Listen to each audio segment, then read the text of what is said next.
Y'all ready for this? Indie Soul Rhythms is your home for global independent soul and R&B, featuring exclusive artist interviews, curated playlists, and deep connections from London to LA. Subscribe and join the rhythm.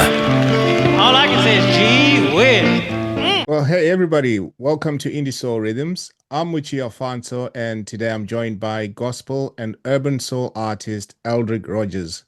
For over 15 years, he's been creating music with purpose, blending faith, heartfelt storytelling, and timeless grooves.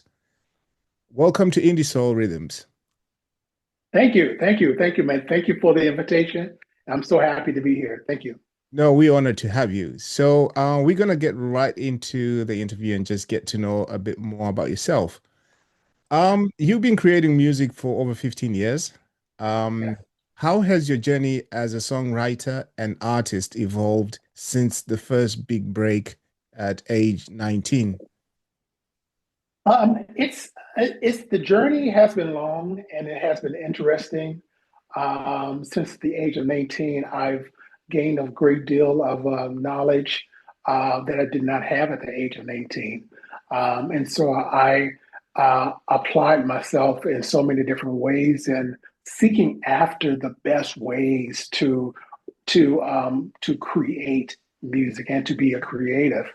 And along the way, I tried to attend workshops and schools and taking courses, looking at and observing other artists and other songwriters to find my niche and to find out exactly what is the best way to grow and to enlarge my songwriting ability. So since the age of 19, I've learned or tried to do things that would enhance my songwriting skills. That's amazing. And you've studied music composition at Virginia Union and Yes. took a course on writing hit songs at Berklee. How Yeah. did your formal training sharpen or reshape your approach to creating music? So when I started when I attended the Virginia Union University School of Music, and like you said, I studied composition. Man, it opened up my eyes to a whole new world of songwriting because that really was the foundation for me. Even though I started writing as a kid and grew up writing and and tried to put my hands to learn to write music. It wasn't until I attended Virginia Union University that I really got the true foundation for writing music, where I learned the music theory and learned how to play keyboards and learn the chords and the keys associated with music. And so Virginia Union really was the foundation. My vocal coach was a professional opera singer. My music teacher or my professor was a professional professor of music who ran the Virginia Union School of Music. So I really was surrounded by a great deal of professionals who really poured into me and really showed me the way or the best way or the better ways of writing and composing music. And then, of course, later on down the years, I attended the Berklee School of Music, and I took a course there called Writing Hit Songs.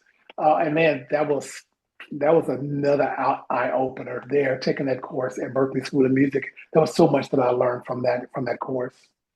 Well, it looks like it has paid off because your current single, Give Peace a Chance, feels incredibly timely. And I've shared it with a few DJ colleagues right here in London, and it's just getting thumbs up all the way. And I can Man. see it Wow. actually going onto the charts. What Oh, great. inspired you to write this particular song, and what do you hope listeners will take away from it? So the inspiration for Give Peace a Chance, I wrote Give Peace a Chance or the genesis for Give Peace a Chance actually came out of while attending the Berklee School of Music. There was a week where each week we had to write a new song or create a song based on the lesson for that week. And so happened that same week or the same time frame in which I was attending the Berklee School of Music, there was so much going on in the world. There was so much confusion, and there was so much rioting, and so much killings, and that was going on in the world. And it started with the George Floyd protest, if you remember that time frame in the 2020, and then the Kyle Rittenhouse protest that erupted in the media and all over the world. And during that time, also he was acquitted. That's also started another riot. And then Roe versus Wade in the 2022, which is when I attended Berklee. So there was so much going on in the world and in the atmosphere that I everything that was going on was on the television and on the news. And so I drew inspiration from those type of things. I was like, well, wow, man, can we just bring peace? Can we just give peace? And I came up with the title, Give Peace a Chance. And so I wrote the song and the lyrics from those experiences. And it was it was an amazing time doing those years and doing those times. And that's pretty much where the inspiration for Give Peace a Chance came from. And I'm hoping that it will continue, not just in this moment of time that we are in right now, even though we are still experiencing wars and rumors of wars and confusions, and and there was even a time, a line in the song where I wrote about Asians being killed and other races and colored faces. If you remember, there was a time that Asians were being attacked and targeted, just for being Asians. So I'm really hoping and praying that this song will generate through this time frame and forever and evermore, that people will be able to listen to the lyrics of the song and not just think of it as a way of bringing peace to the world, bringing peace to the country, or bringing peace to other countries who are in times of war, but to be able to apply the song and the message of the song to their personal lives. You have so many families who are in uproars, and so many families who are conflicted, and and need peace, and people in their personal lives and their spirits and their hearts and their whole souls and minds need peace. So I'm praying, hoping and praying that the message itself and the lyrics will be able to spread throughout the world and help to bring some type of happiness, joy, and peace in the lives of so many people. And I believe it will. I believe it will. Here's Thank just you. like one comment I got from one of the top DJs here in London. I shared this track with them last week, and this is what they said to me. This track is, he said, I like this track. It's very nice. I like the conscious lyrics. I like the nice melody and the vibe. I would definitely be featuring it in my weekly show. And I Wow. think it's so timely because not only you've talked about what happened, especially like George Floyd and stuff that was happening during the pandemic, during the Pandemic. yeah. Yep. Exactly. But that's like three years ago, but there's still Yes. stuff going on today. Oh man. Yes. That, Yes. Yes. this song is so timely and it Yes. addresses those issues. Yes. And so far, people that I've shared with shared the song with, they're just telling me that this song applies to every situation today. Wow. Wow. Yes. So, Wow. yeah, so we've got to give you your flowers for that. I mean, it's Thank you. Thank you, amazing man. Thank song. you. Yeah, Thank you. Thank you. Thank you, counterparts in the radio for bringing attention to the song. You know, absolutely. and sharing it because each one teach one, each one share one. You know, Absolutely. you never know. You never know. I tell people this all the time. Just write your music, make it the best production that you can make it, and you never know who it will inspire. You never know who it would touch.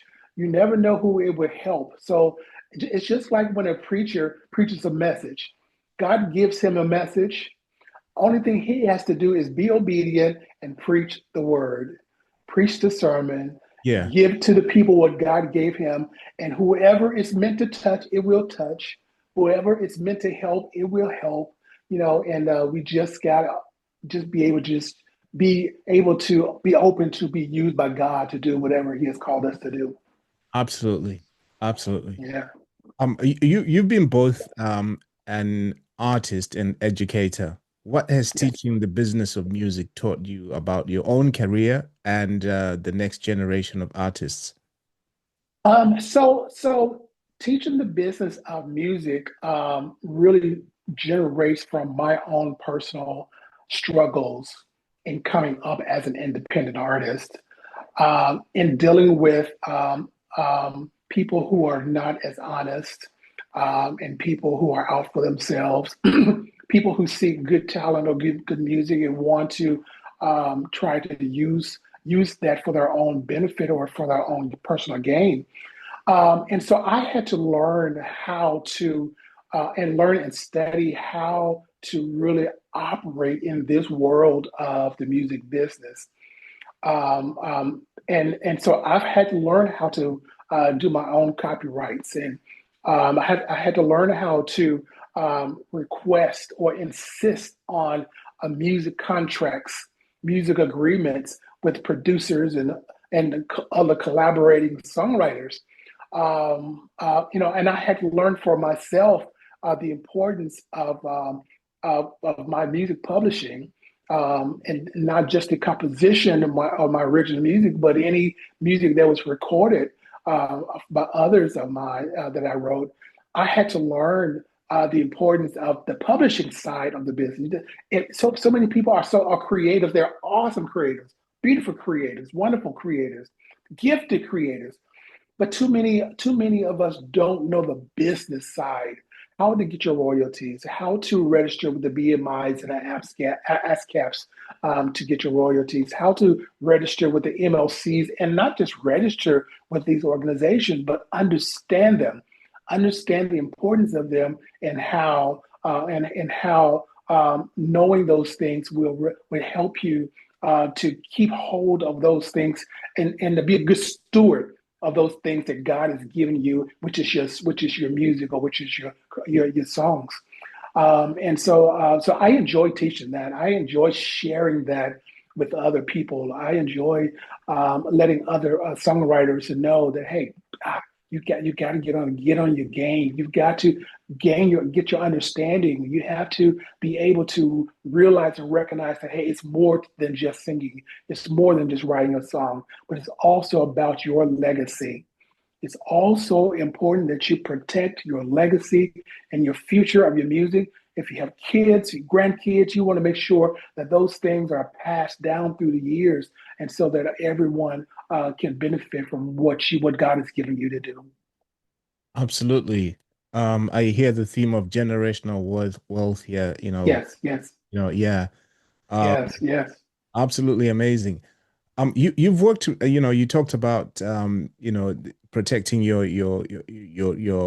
music rights, Hmm. especially when it also comes to working with, or collaborating with other artists. So you've Yes, worked with incredible voices like Michelle Prather, Christopher yes, yes, Barnes. yes, What do yes. you look for in collaborators when you're creating something as heartfelt as good as a gospel urban soul track? Yeah. So collaboration is so important because we don't all just don't have everything that God has to offer us. You have some people who are great musicians. You have some people who are great singers. You have some people who are great writers. But it's not often you have or meet someone who has all of it in one. The Bible. We often hear about no man is an island. So even though different people have different talents and different gifts, collaboration is really helpful. And what I look for is someone who will enhance what God has given me to do. Mm. I look for a great vocalist like a Michelle Prather. I can't sing like a Michelle Prather, but she can take a song to heaven and back again, and take Yeah. it down the hill and clean out hell and come on back up to earth again and say, hey, now this is what good singing will do for you. And so I really, really, Christopher Barnes, this man is amazing. Chris has so much going on in the music industry, and I must say, y'all look out for Christopher Barnes. This is not all Christopher does. Check him out. Look him up on Facebook. Christopher is very, very well known, and he is a very excellent singer, tenor singer, and his voice is amazing. So, and look for him in the future for future projects that he's going to be working on. And so, I look for people like Michelle Prather and Christopher Barnes to enhance what I have done, enhance what God has given me to do. I'm not the greatest I can sing, but I'm not the greatest of singers. You see what I'm saying? So I know when to pull back and give it over to somebody else and let somebody else's talent, do what they need to do. And they have done an amazing job and working with my music. And I really do prayerfully appreciate them for what they have done.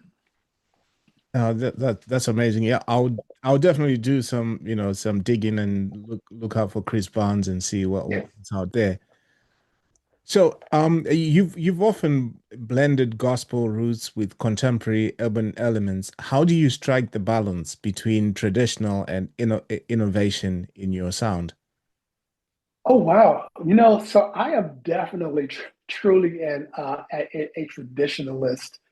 Um, a lot of it comes from being able to expand your range of abilities and expand your range, of working with different types of people. I grew up in the church. I grew up in singing gospel music. I grew up singing choir music all my life.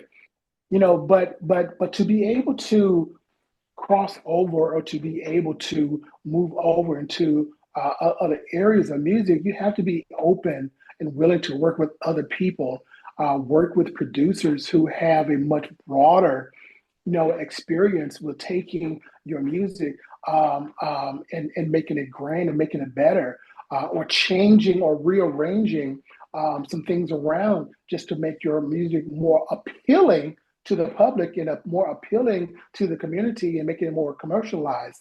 I'm often reminded of Dolly Parton's song "I Will Always Love You."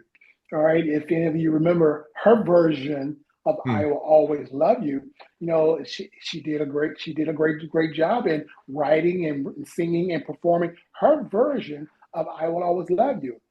But down the years, something happened, and Whitney Houston got a hold of that song, and Get to her another producers level. got a hold of that. Oh man, it took it to a whole different level, a whole different place, And so being able to open to collaborate with other people who have a broader range of experiences and knowledges and understanding of music really helps to expand your music talents and your music giftings.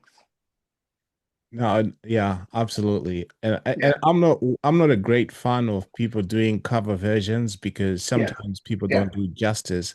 Yes. But Yes. you picked the perfect song of what a cover version should be. What the cover verse? Yes. Whitney Yes. Houston just took it to another To level a whole and whole different just made atmosphere. it her own. Yes, Yes. yes. Yes. Yes. Yes. Yes. She did.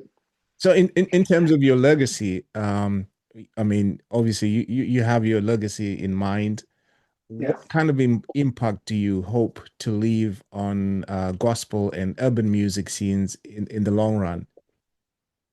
Oh man. Oh man. I'm hoping to leave on leave on the gospel and urban. The impact I'm hoping to leave is the fact that you can rise from whatever you were born in. You don't necessarily have to stay in the place that you were born in or raised in, or the place. If you have a dream, I really encourage those who have dreams of becoming whatever it is, whether it's a songwriter, a great songwriter, or whether it's a great artist, or whatever it is, whatever your gifting is.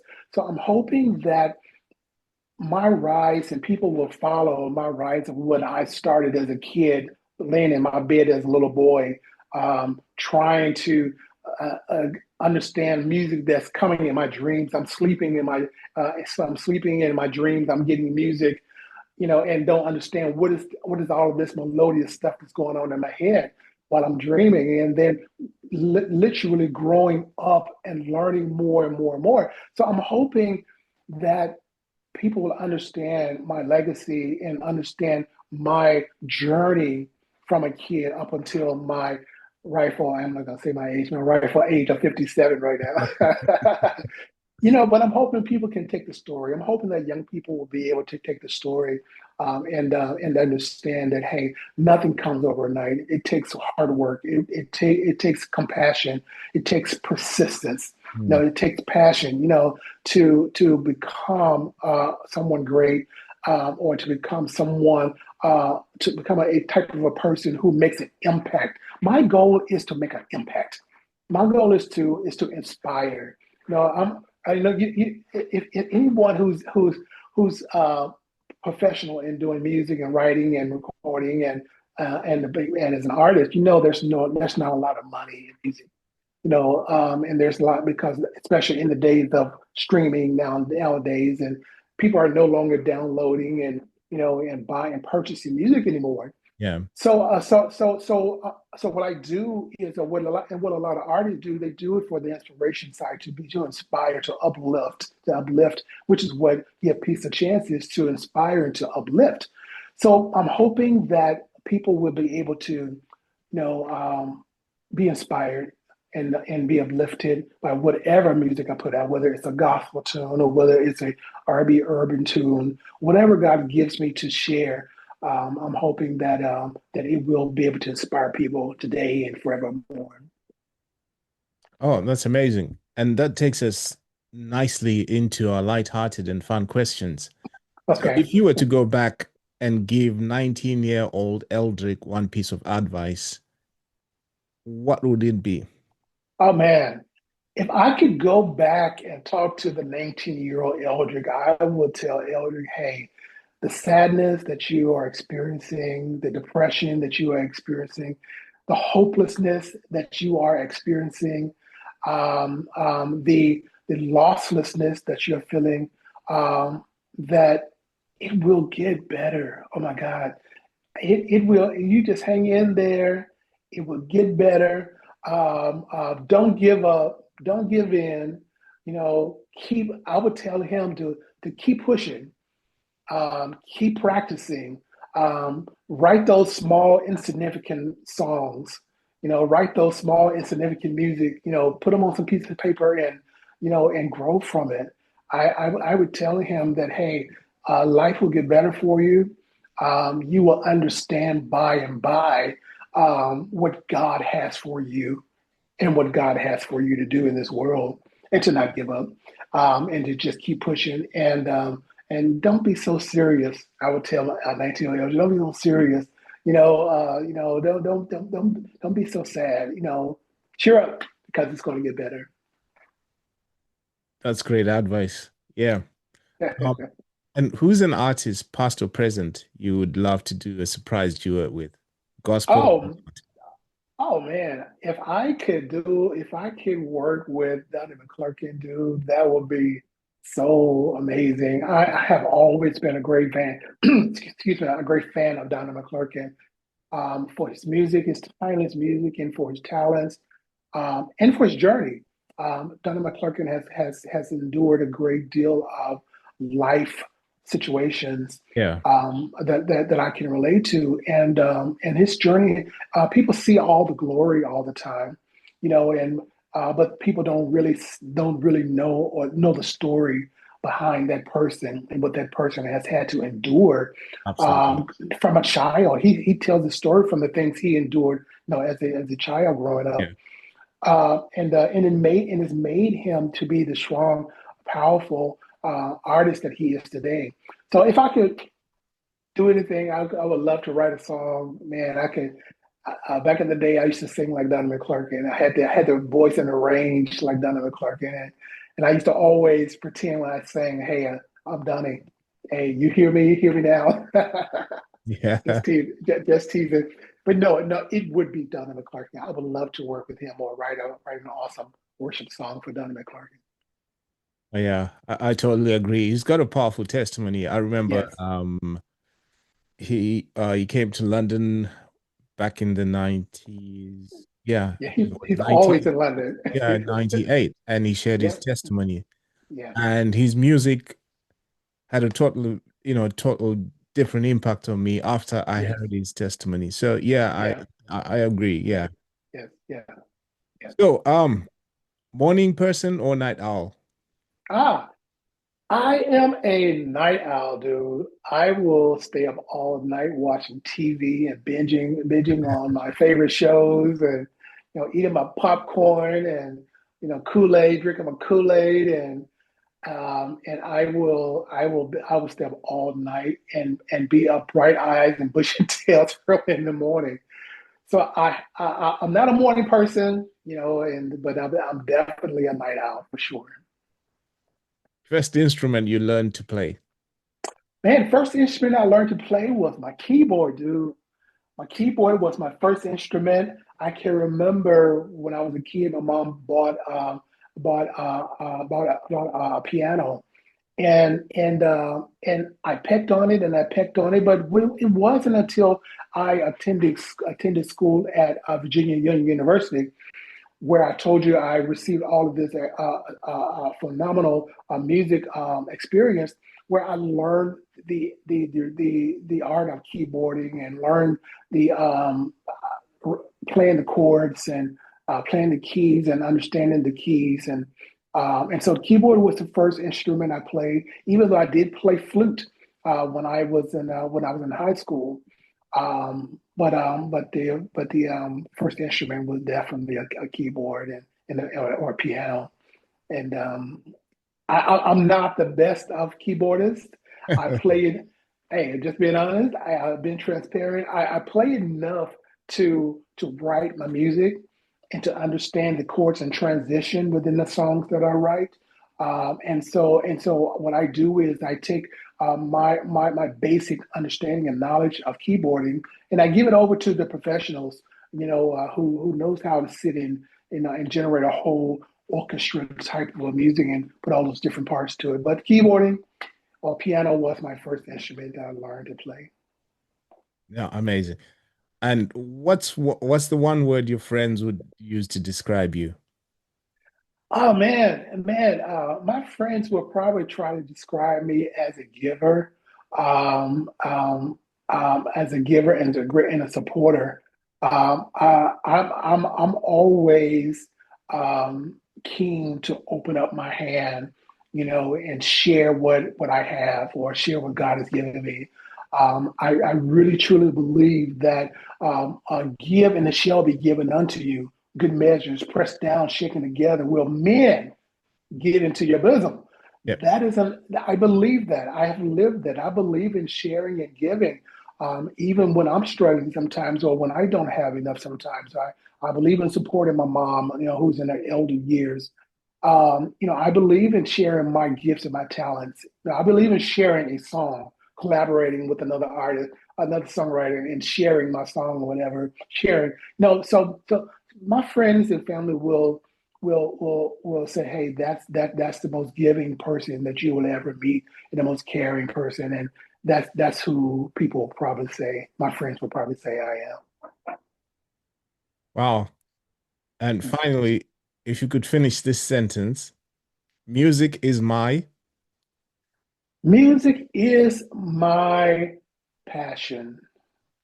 When nothing else worked, when nothing else was successful, when relationships failed, when friendships walked out the door, um, when jobs left me or no longer working anymore or whatever it is, um, music is always there. Oh my God. Music is always in my brain. It's always in my mind. It's always in my dreams. I have songs that I've written, I call them dream songs. Jesus was a dream song. When I wrote the song Jesus, it started out as a dream song. It started out as a song that God gave to me in my dreams, in my sleep. And I grew up and I matured that song to where it is today. And so when everything else fails, music is going to always be my passion. It's going to always be there, and that's what I love the most. And it comes through your music. Yes, yes, What a it does. what a pleasure it's been having you. Thank you so much for taking time to chat to us here on Thank you, Soul Rhythms. man. Thank you for From the Soul thank you for the Rhythms, invite, sir. salute you. Thank you for the invite, and I look forward to meeting you one day. Yeah, but before we let you go, if you could do us a massive, massive, massive honor of introducing your song, Give Peace a Chance. Hello, family and friends. I have a brand new song, a brand new single called Give Peace a Chance. It is a song that will help you understand the purpose and the importance of peace. And I hope and pray that this song will inspire you to bring peace in your home and in your life. And once it starts in your home, then you can spread it all over the world. Oh, yeah, yeah.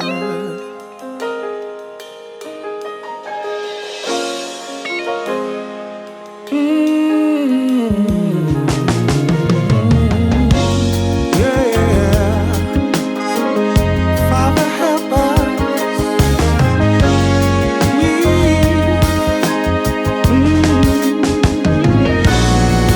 Everybody's talking about fighting, talking about wars and people dying. Give peace and love a chance. So put down the guns and lift a hand. Everybody's talking about shooting, robbing stores and people looting. Give peace and love a chance to heal our hearts and heal our land. Give peace a chance. We need to give peace a chance. We got to give peace a chance. Everybody, peace a chance. Oh, everybody's talking about Asians, all the races and colored faces. Give peace and love a chance.